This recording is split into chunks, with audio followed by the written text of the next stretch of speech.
Welcome to Reclamation, a Be Emboldened initiative where we focus on the prevention of and healing from spiritual abuse.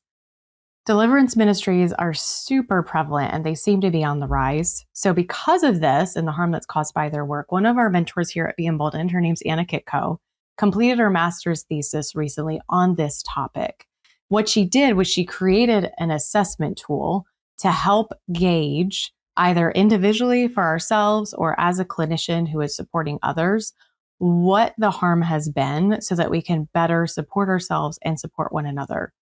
This tool is really, really cool, and there isn't anything else like it. And so I asked her if she'd come on and she'd share more about why she picked this topic, what exactly are deliverance ministries, what do they actually look like, what's the concern, what's happening, what does the harm look like, and why is this something that we should be paying attention to? Also, how do we identify what that has looked like in our own lives and maybe the impact it's had?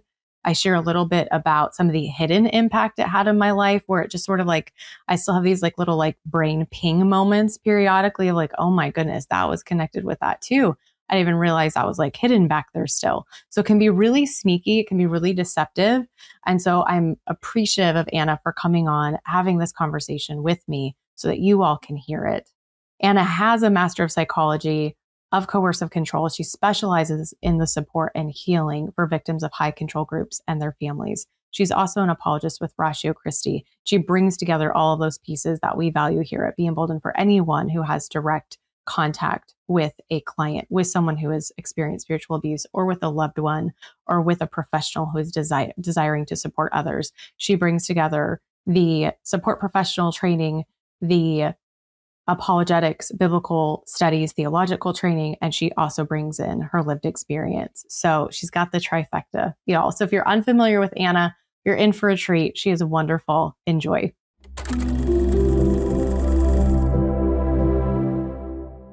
So Anna, this conversation's been a long time coming, probably on my end. I probably asked you and then didn't schedule with you for months and months because I seem to have a habit of doing that. But it's been a long time coming because you finished. Okay, so we're going to be talking about, in my mind, I think of it as a thesis because I know it was associated with a master's degree. Yes. It's called a dissertation because you got it in the UK. Correct. Where did you get the degree? Correct, the UK. So with our field with spiritual abuse and as far as clinical training, there are only 2 locations in the world that you can specialize in that for a degree. One is in Montreal and the degree program is in French. The other one is at the University of Salford in Manchester. And that's the English equivalent. So as far as your global training, you have to go across the pond in order to be an American studying what we do formally to get that degree, which is the psychology of coercive control, a master's. And in Great Britain, dissertation is what you use for a master's level. And then thesis is for PhD. And we flip-flopped here in the US. I don't know why, probably to I don't know, make the king upset. I assume that's just part of being an American. I don't know, but no, it's just master's level. Okay. So, and what is basically, I want to back up for people because what you did was create a tool. And I'm going to ask you to tell us about the tool that you created and that you tested and what went into this. What was the project and what did you have to produce at the end? I think thesis or dissertation, I know it's a massive written document. So can you give a little more background on what it is you created? And then again, we'll get more into the detail of what you found out.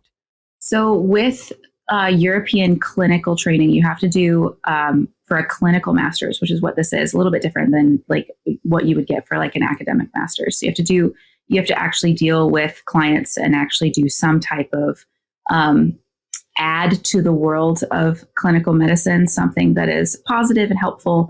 And you can do this in a multitude of ways. What I was noticing with my work is I don't like to do projects just for the sake of having a project. I actually want something that will help me immediately in what we're doing and what you and I do. And I had a ton of clients who were coming in reporting that they had been spiritually abused in demonic deliverance settings. And there was no way for anyone to really measure what that meant. You and I know what that means because we deal with things like that all the time. So the like subjective units of distress and things along those lines, you and I can kind of feel out. But how do other clinicians who, as you and I know, don't have necessarily spiritual abuse training, how might they be able to use their clinical skills to still serve individuals under their care who have undergone spiritual abuse, and know that, you know, they're not causing harm, or that, hey, I think it's beneficial that we bring in a specialist for your care, something along those lines. How might they be able to actually know that and grab a hold of that information as clinicians who are untrained? And so my goal was to design a psychometric that accurately measured spiritual abuse in these settings, a demonic deliverance setting, that could then go out and be used by any clinician who knows how to use psychometric tools, just in general. These are measures like just basic measures for like post-traumatic stress disorder, different levels of distress. You've seen these in the clinical field of psychology, but I wanted to introduce a tool that was like our people talking to clinicians who are not spiritual abuse trained in a way that they could understand, and to help them feel comfortable going, yes, this is prudent to bring in a specialist. I need to be mindful of the theology surrounding this, and that actually is a critical component to their healing process, and that I need to be respectful of the existential elements to their care, where average clinical medicine wouldn't necessarily consider that a prudent way of moving forward. But in a spiritual abuse setting, that is a critical point to move forward in. So yeah, my project was to try to everybody talk together in one room and really be able to anchor ourselves in that knowledge and help our clients the most effectively. And I think when we were talking about this project, when it was ongoing, or maybe even before you started it, we were talking about the importance for, of course, a single person, but in addition, just how prevalent this issue is. So do you mind sharing more about why this project, Let's start there. And I also want to make sure that everyone's clear on what deliverance ministry is, like what that looks like, what we're talking about. Certainly, yeah.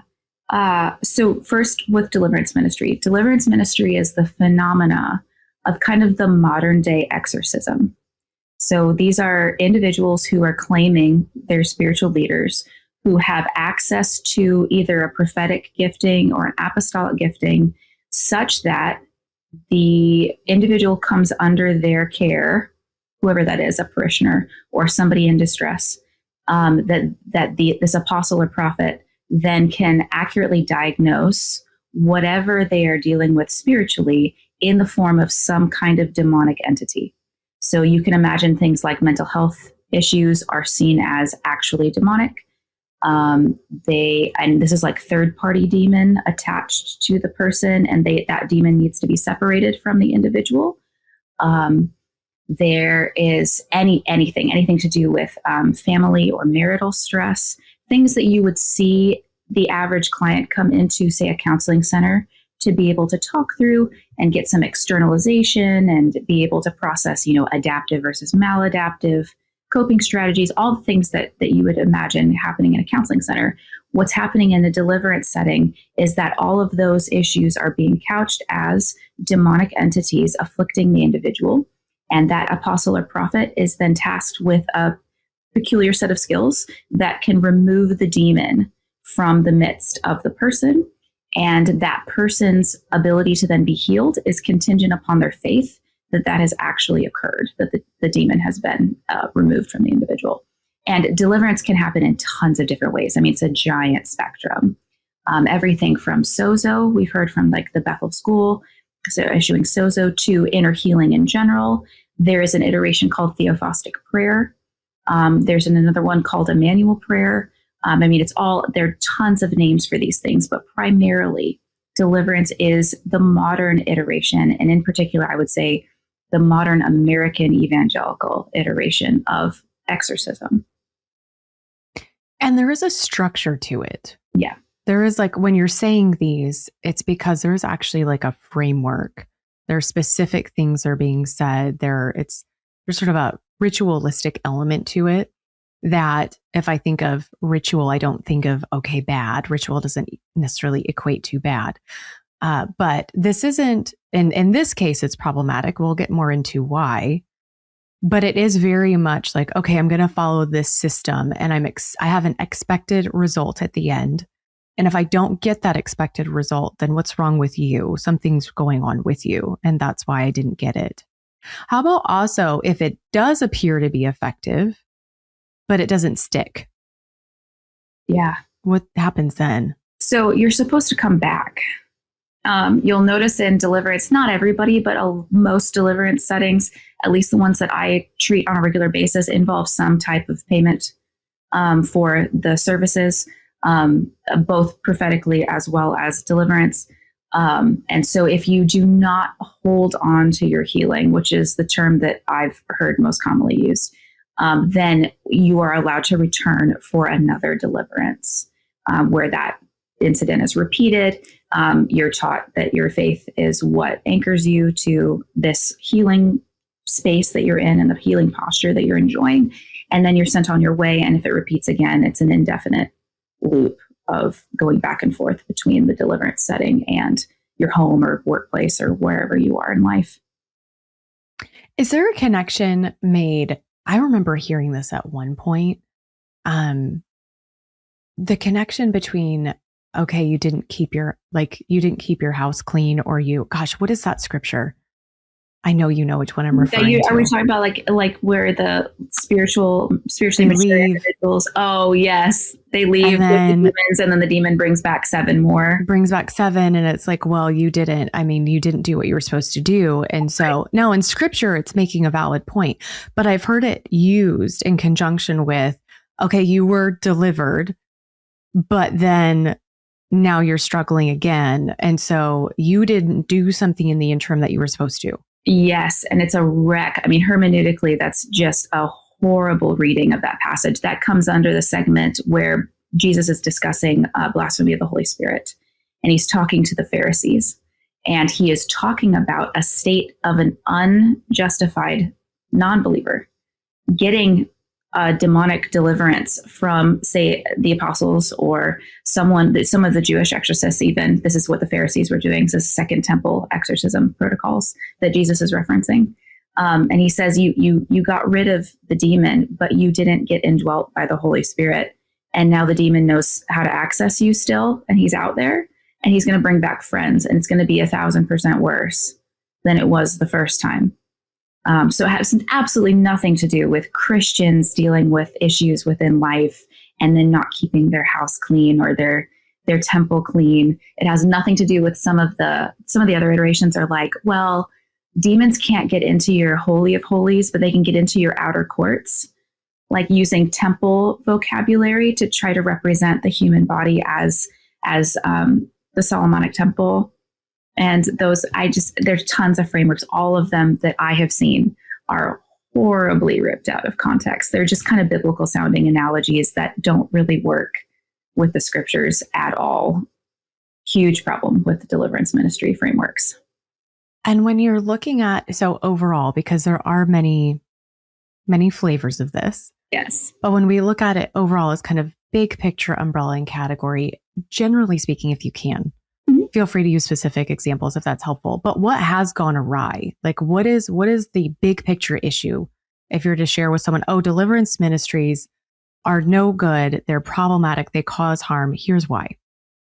Yeah, the big picture issue is that they conflate a very, very, very serious reality, which is the spiritual warfare of creation, with the individual's experience of sin, especially the Christian's experience of sin in a broken world, which is something we're going to experience no matter what. Everything is fallen. Our brains are fallen. Our bodies are fallen. We're going to be affected by sin.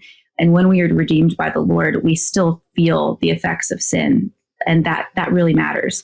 What they've done is conflate spiritual warfare with every single thing that you're experiencing physiology and experientially, and treating it as though the treatment protocol is only that third-party spiritual warfare demonic entity. And it dials everything up way further than it needs to be. And it ends up undoing what Jesus taught, which was that there are protocols for each of the afflictions. You'll notice that Jesus isn't casting out demons at every iteration. Even to the point of epileptic seizures, he doesn't treat it as a demon. So this matters because Christ himself has different protocols, and these individuals are treating every single affliction as though there's just one protocol, and it undoes what Christ had designed. And it leaves people without the support that they actually need. Yeah. And it twists them up even more. So, well, yeah. Go ahead. Well, let's say you have a physiological something that is, there's nothing demonically oriented about it. When you start couching that person's cognitions in the belief that they're being afflicted by this spiritual entity that they cannot see, that has control of them, that they don't know how it got control of them, you're actually introducing fear and stress and a lot of really terrible aspects, anxiety, to a problem that is already deeply anxiety producing. It's in effect, you're making it infinitely worse than it ever needed to be. On top of that, without providing the actual way of treating the original physiological problem. So that person is then spinning out of control, believing that it's their faith that is the problem, which then undoes any type of assurance of salvation. It undoes their feelings of joy and confidence and understanding in God's providence and how this is affecting their lives in positive ways. Like, it just completely undoes that. And it's the opposite of healing. Like, healers are to do no harm. That's the whole point of us vowing to do that. And this is introducing harm to somebody who is already suffering. And at times I would actually take it a step further. I think you'd likely agree with this. It's inflicting harm. It's not even just introducing. Absolutely. Sometimes it is, depending on the approach or the person who's like, oh, maybe this is, it's unfortunately rare, though, for it to be said that openly as a possibility. It is typically like, this is what you need. This is what we need to do. Here's how we're going to fix it. Here's what you have to do for this to work. And I have seen it applied to everything. I mean, everything. Anxiety, depression, any kind of mental health, schizophrenia. I mean, absolutely. As well as someone who is in a wheelchair. I mean, we see it across the board. So whether it's mental health, it's emotional health, it's physical, something physiological that's going on, all of it is attributed to demonic activity. Right. And I've seen it just absolutely destroy someone's faith. Yes. To the point of sometimes them getting angry and saying, I don't want anything to do with Christianity because for some reason, me being in a wheelchair just wasn't going to work for people. Yeah. And I am in a wheelchair. So kind of like, get over it, people. It didn't work. And there's heartbreak beneath that. I thought I could actually get healed. I thought maybe that was going to work. I went through all of the things. I was called out. I was singled out. I was put in the spotlight. I was kind of almost made an example of. Kind of felt like, I'm a clown at a circus, so to speak. Yes. And that it wasn't actually effective.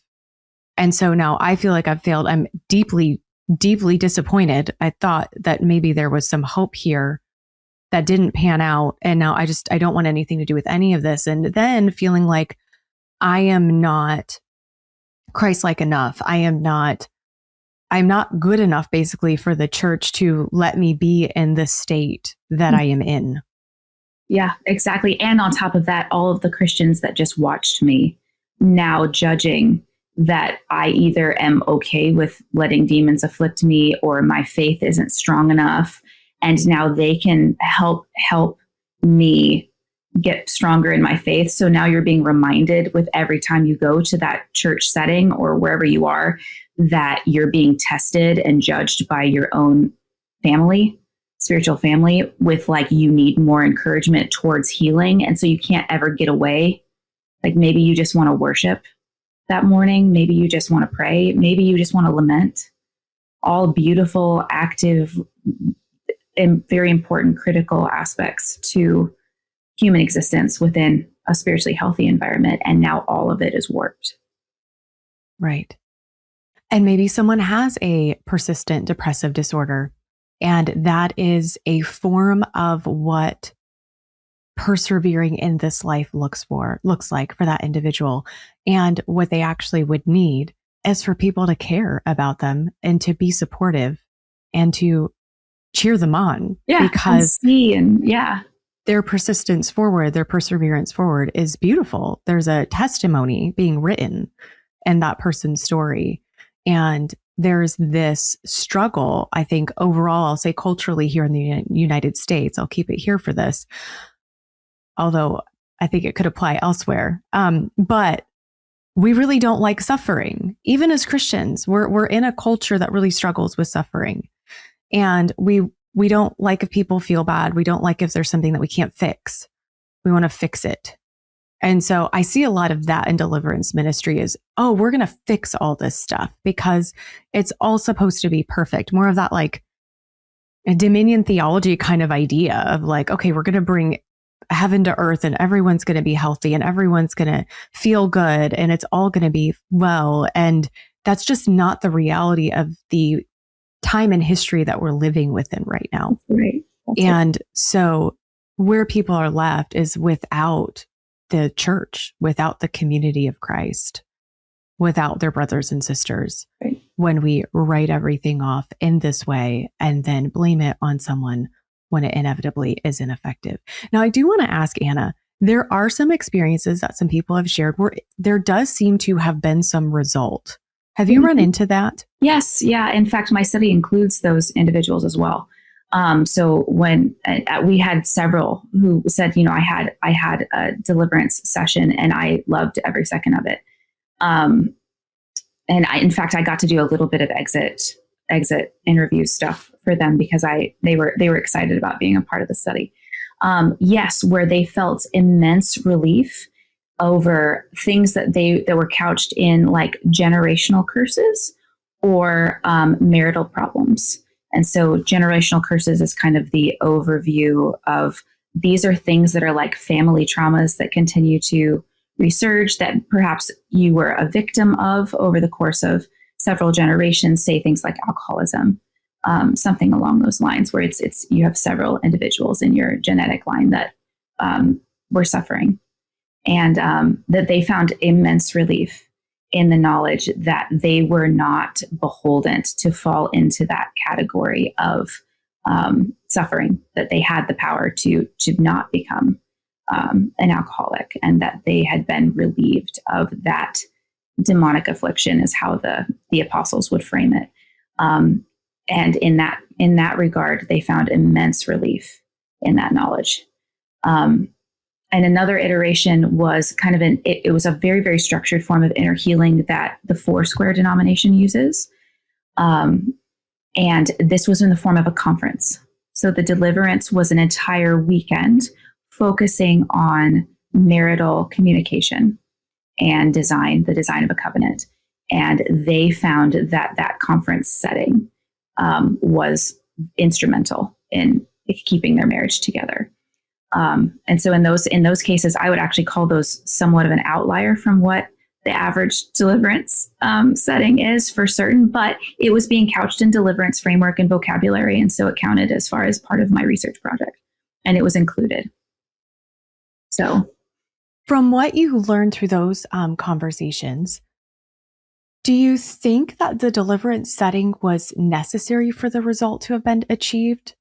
Or do you think, it could have been another way? If I may be so bold, I have found it's a distinctly American phenomena. We have a tendency to, especially in like Bible Belt and evangelical circles and in big Christianity. So this is the stuff that you're going to see online. This is the stuff you're going to see like books written about and speakers making their rounds in different conferences speaking. There is an aversion to clinical psychology.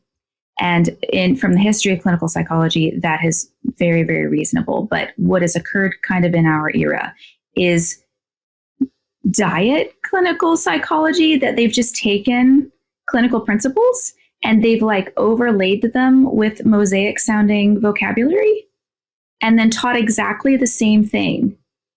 But they've just done it with Christian-ish sounding words instead. And so like that's my take on what I see, since I have both trainings.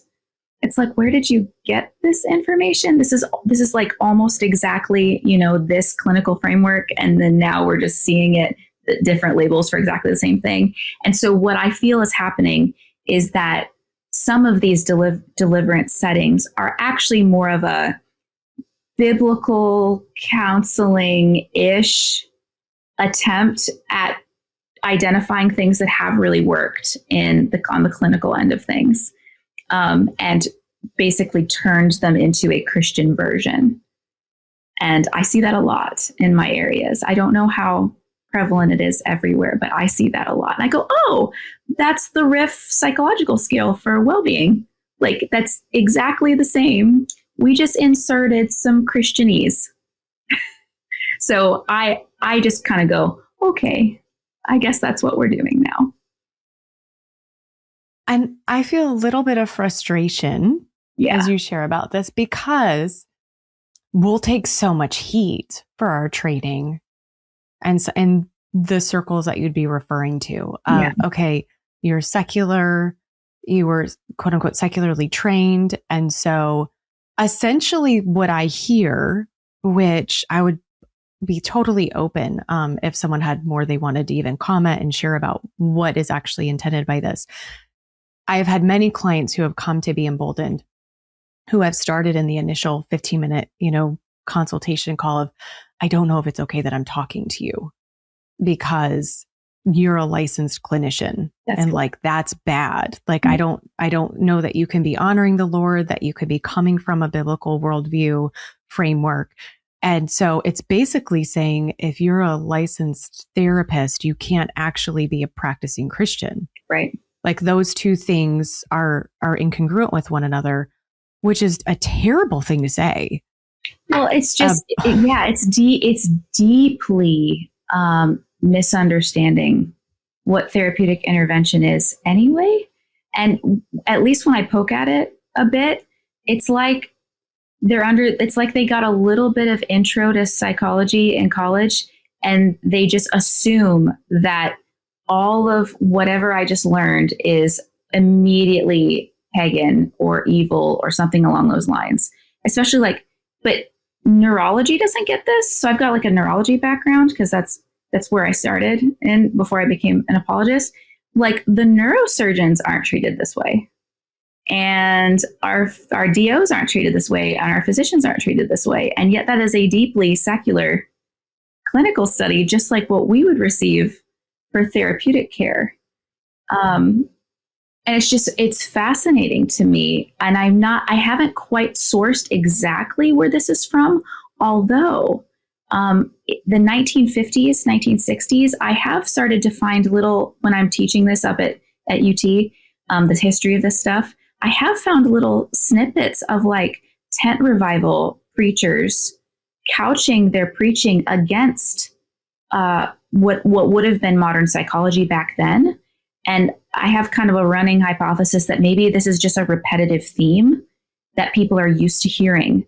And so this is how we couch Christianity against our great spiritual enemies, in the same way these tent revival preachers who became very famous, like Oral Roberts, that kind of time period, how they couched their arguments, and it caught on, and it became almost went viral for what the 1950s and 60s was. And it's like they're repeating those talking points, because if you actually ask them, like, what is it that is problematic about, say, I teach this communication, maladaptive versus adaptive thinking, for example, like, what's non-biblical about this? They can't tell me. So it's almost like it's more of an attitude than an actual knowledge. It is.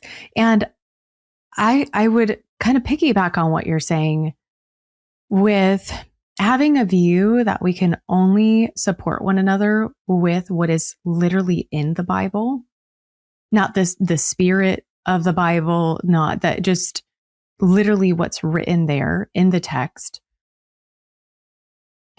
It's incredibly limiting to how the Lord designed us to subdue, to know him through his creation, all of the education that's available to us, all of the findings that have happened, many of them by Christian X, Christian Y, Christian Z, who discover all these amazing things about the sciences. And Yes. so to say all of that's off limits would be the same as, no one could have no one could get treatment for cancer, or no one can use technology. Technology is not in there. I mean, there's a lot of things that we use to support ourselves, our families, the economy, the world, where we're using things that are not in scripture.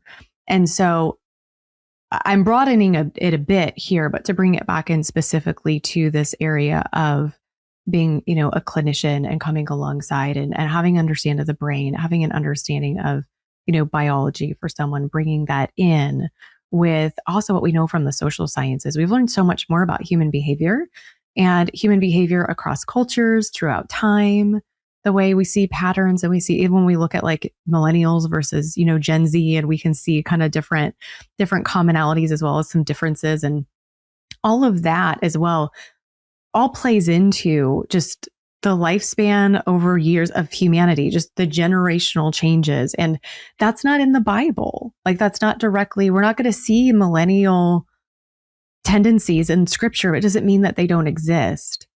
Right. So it's important to not X out the Lord continuing to move throughout humanity, throughout his creation, and for us to not X out being able to continue to know him through all that he has created, and our continued ability to know more and more from one generation to the next, because we have more time and more things are created, and we get to pass that on. And we do see that in scripture. We see things getting passed on, and we see kind of building upon. And so that's where I would say the overall like framework or structure, or that is in the Bible. That's like we just see a continuation of, after the Bible, scriptures were concluded. Okay, we have our full scriptures. Okay. Yeah, Jesus himself, during the Gerasene demoniac segment, which is found in every single gospel, right? We have this story where Jesus walks out every single step of a Second Temple Jewish exorcism protocol, something that is recorded in scripture, but if you don't know what a Jewish exorcism protocol is, you wouldn't be able to identify it. So Jesus uses what was then a medical protocol in order to deal with the incident at the Gerasene hillside. So that's the hole with the pigs going over into the water. And why this is important is because one of the parts of that protocol is that you are protecting, call it the patient. You're protecting the patient from your own sin. Jesus didn't have any sin, so we don't have to worry about Jesus. But he still walks it out, like he models that protection element, and that the idea that medicine developing from there by Christians, and that is how that worked.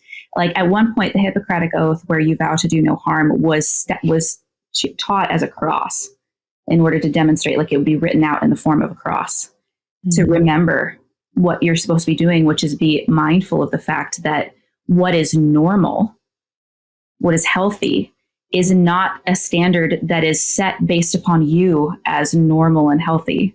What is normal and healthy is after a huge, vast study of physiology and all those things, so that you don't accidentally harm your patient.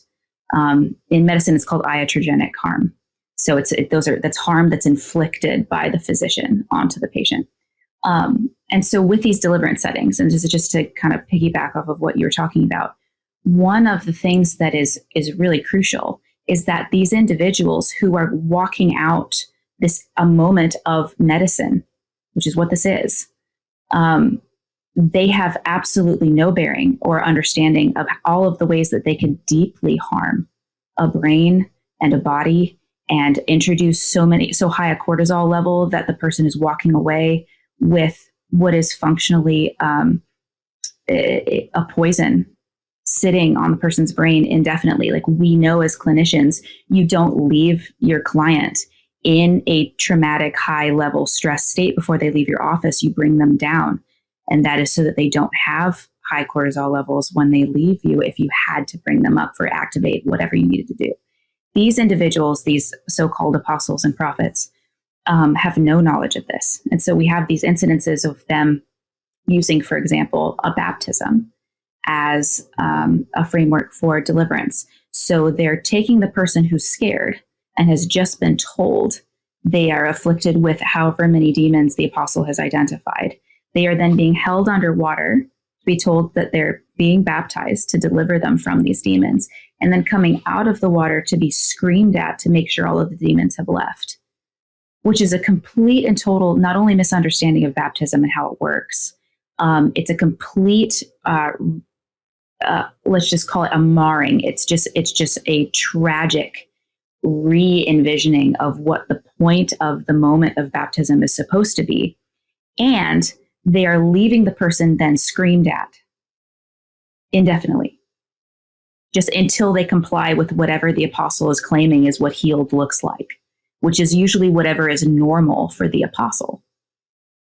So they are using themselves as the standard for healthy. They are then inflicting their own personal standard for healthy onto an individual they do not understand. They are traumatizing them using a beautiful moment in Christianity that is not in any way, shape, or form to be traumatic, nor is it to be married with any type of exorcism protocol in that way. And like, Jesus didn't do that by any stretch of the imagination. And then screaming at them more at the end of it and sending them on the way. So now they've left with more brain damage than what they potentially came in with, if they even had any to begin with. You've just ruined everything and called it apostolically informed or prophetically informed, which also adds the element of God is okay with you being tortured in a bathtub and calling it good. Like, we haven't even gotten to that component. The whole thing is a mess. And it's prevalent. Very. Mm-hmm. Very, very. I think when I did the study, it was like 88% of my clients were there because of their deliverance session, came into my office. And like you said, it's one of those situations where the fact that they walked in is one of the greatest acts of courage, because they're so desperate that they're coming to someone they're not sure can even qualify as a Christian just for help. Mm. That's how much distress they're in. Right. And that is it's another effect of it. Another effect of this intervention, we'll call it, is that it cuts people off from it isolates them from help that would actually help. Yes. And so and we see that in cults. It creates a closed system.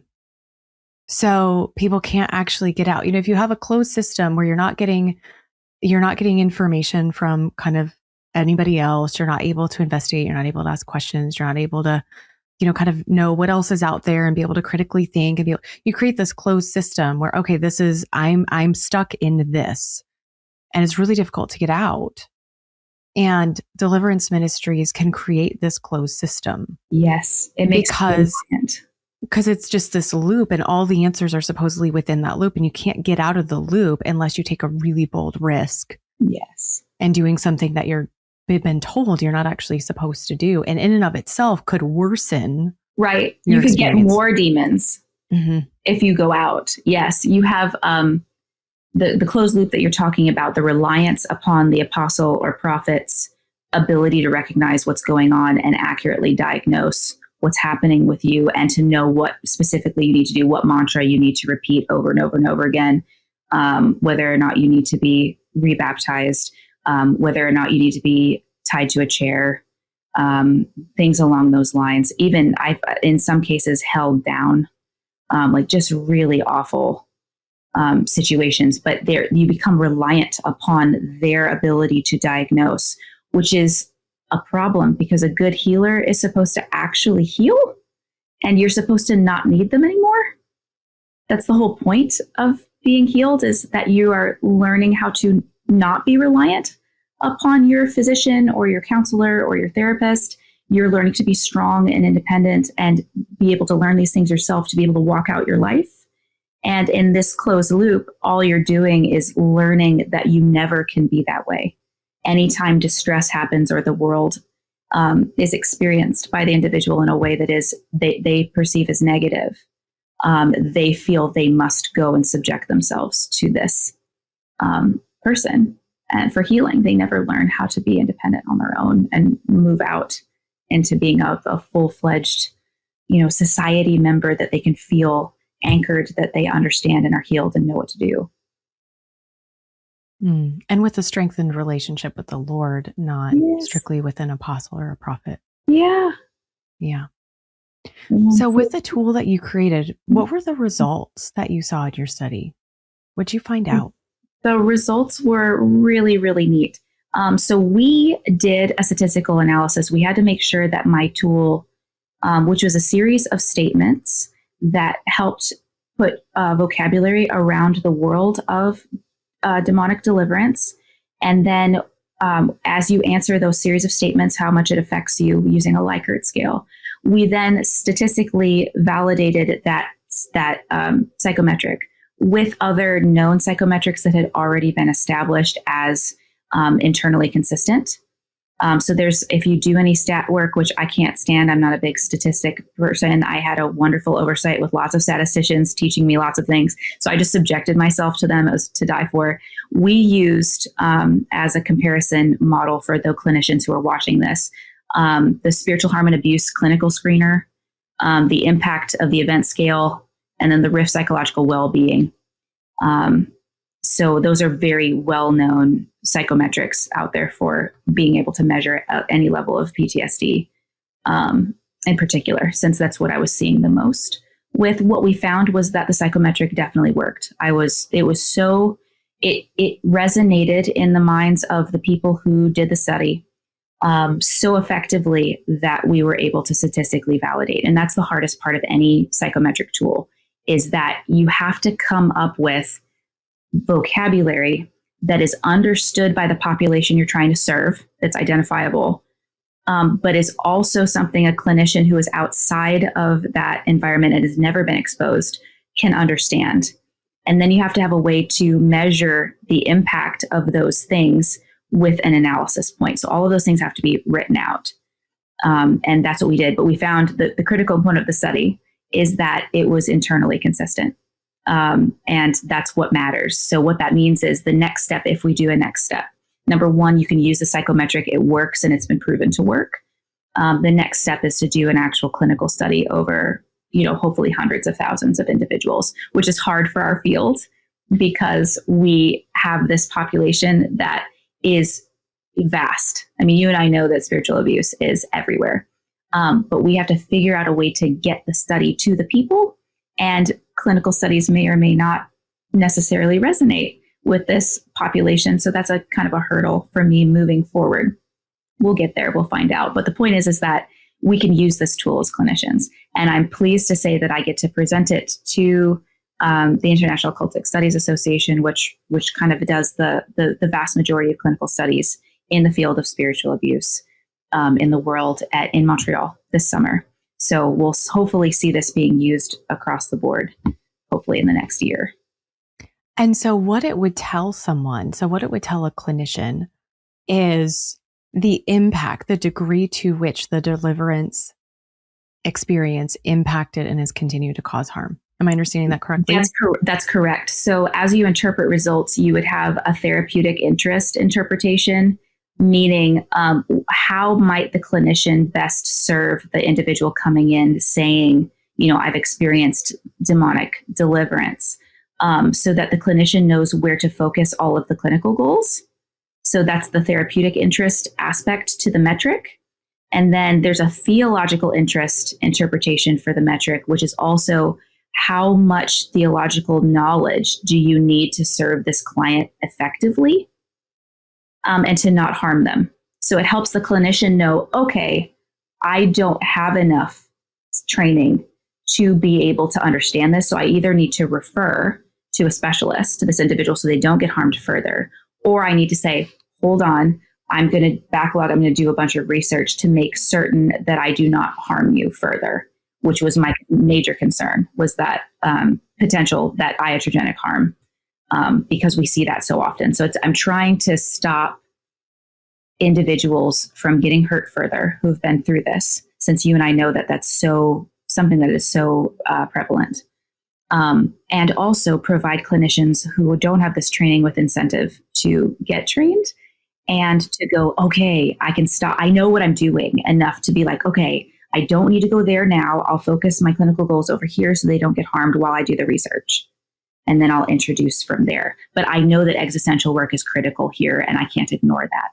Existential work meaning that the clinician is free to explore the concepts surrounding their knowledge of God and who he is and what he does, which is something that clinicians often need permission to be able to do, unless you're couched in our field, which we're doing all the time. Right. Yeah. Yeah. And that's also where, for anyone, any clinician who tunes into this, who's like, gosh, I really do want to learn more, we are starting to move in that direction. In fact, we have the first date it'll be this fall, where we're going to offer a virtual training for clinicians so they can start getting their feet under them more within the bigger picture of spiritual abuse in general, as well as some of these more specifics. And another option that I think clinicians can have is finding someone who does do this, like yourself, like myself, like others who may be out there, and having supervision with them.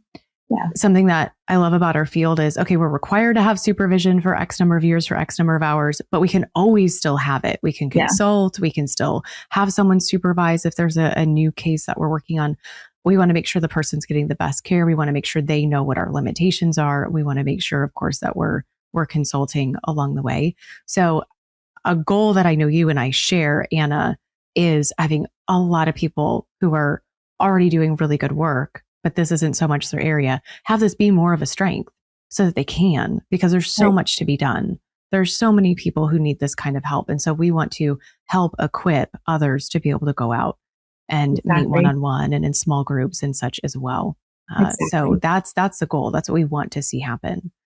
So I'm curious, with this tool, with the metric that you created, would there be any benefit / would there be harm if someone who had suffered took it as a self-assessment tool?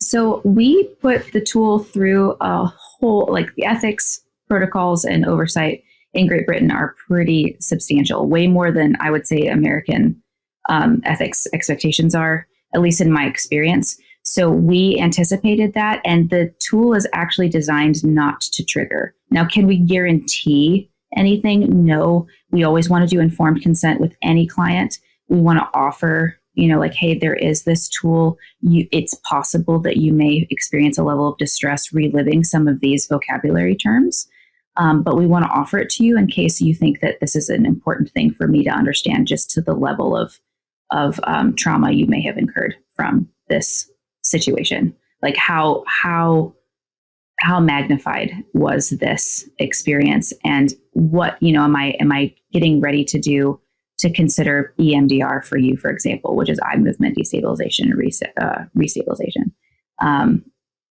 Things like that. What exactly am I dealing with as a clinician? And so far with informed consent, we have had nobody report that they were triggered by this, despite a knowledge of their deliverance experience itself was deeply traumatic.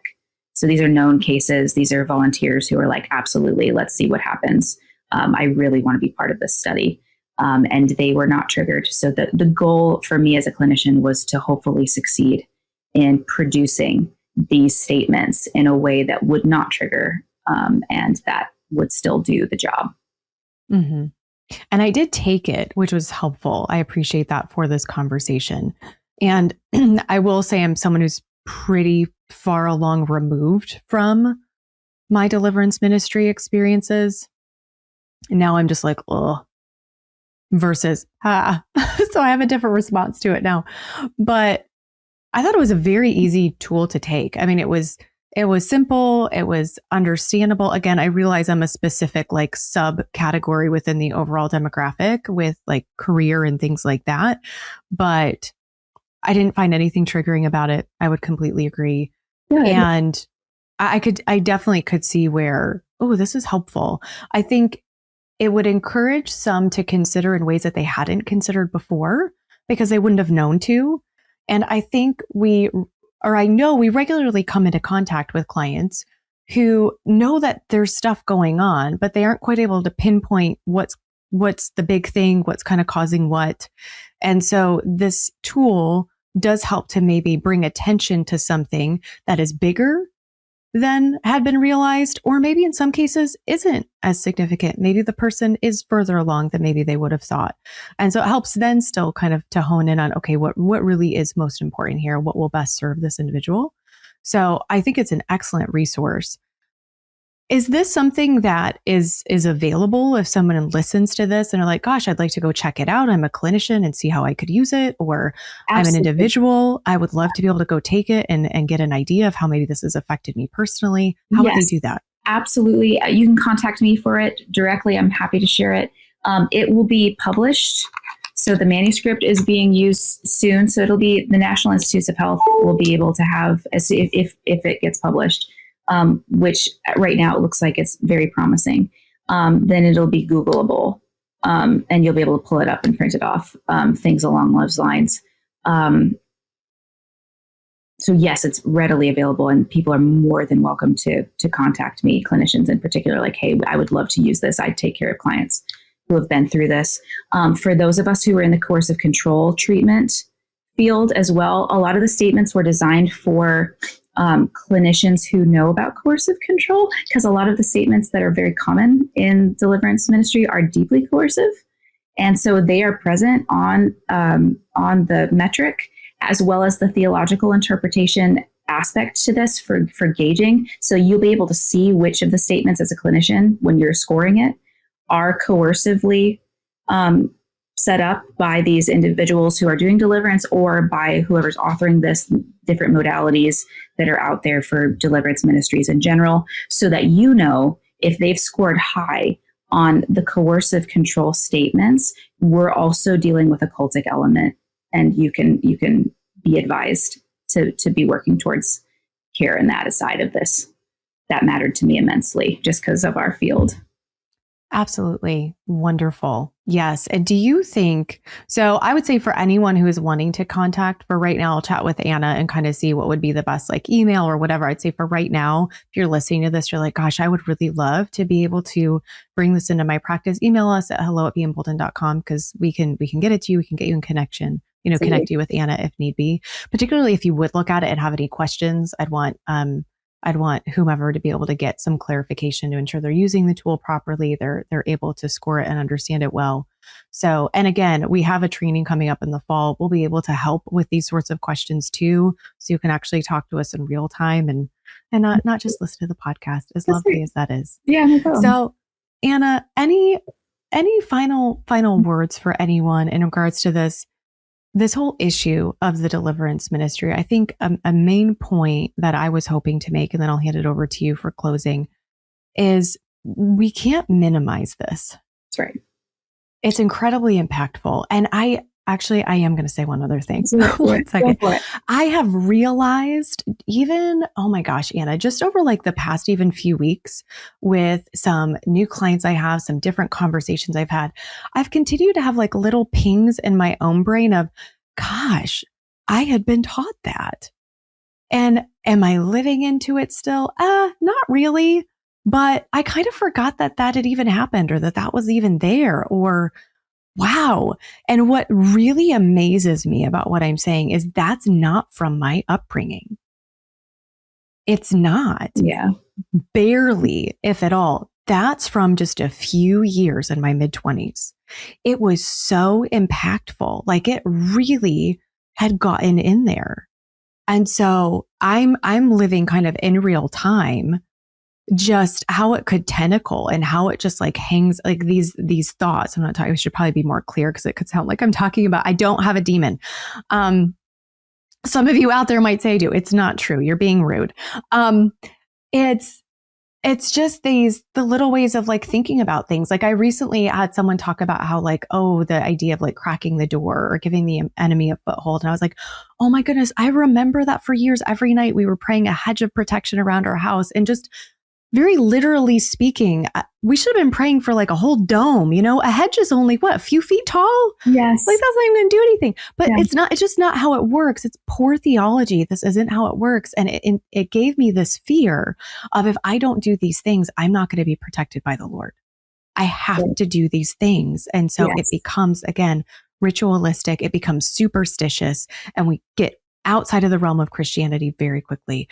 But again, the impact is significant, and it can be very far reaching in someone's life in ways that they might even not realize that they've got some little fragments of it still hanging around, because there is a subtlety in some of the language and in some of the theology that's being taught out there. So again, crazy impactful for me to come out of a cult after 26 years and have something like this still be like pinging in my brain periodically when I was only a part of it for 2 to 3 years. That says a lot to me.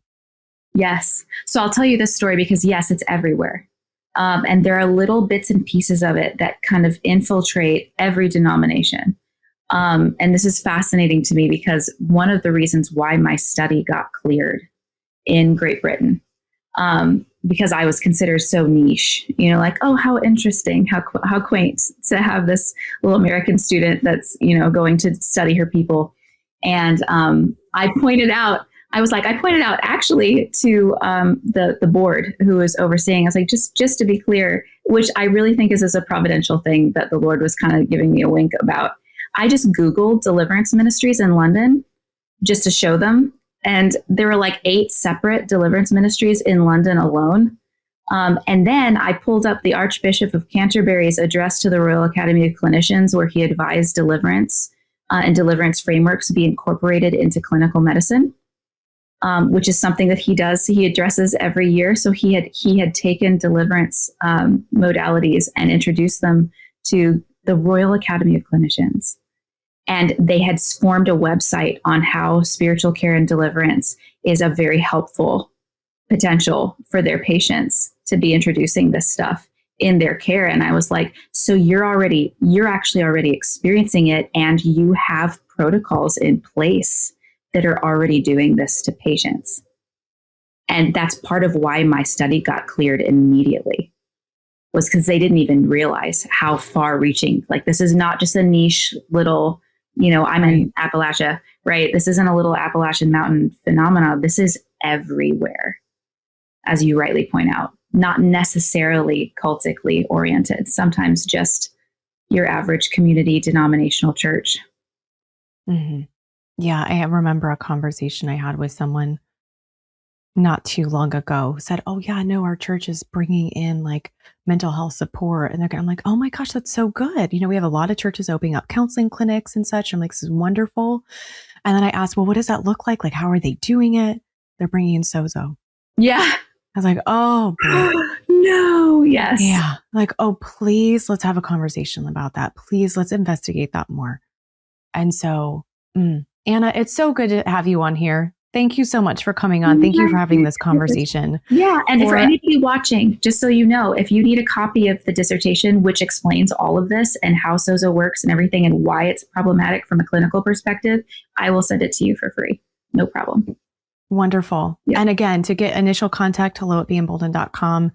If we do it another way, you can look in the comments, it'll be there. But for our recording purposes right now, that's what I'll say, because we can get it to you quickly and get you connected. That's right. So for anyone out there, you've listened to this, if you have a counselor friend, you have someone that you see or someone that you know, please share this episode with them. We would love for them to be more aware of how big of an issue this is, as well as this new tool that can help them assess and help point them in the right direction to really support their clientele well. And any of you, if this has resonated, you want to learn more about these topics, Be Emboldened Services, Anna is actually going to be one of our presenters at our conference in the fall in Tennessee. It's September 12th through 13th. Any of that, if you want to learn more, please go to beemboldened.com, subscribe here. You'll get notified of our next episode, and I'll see you soon.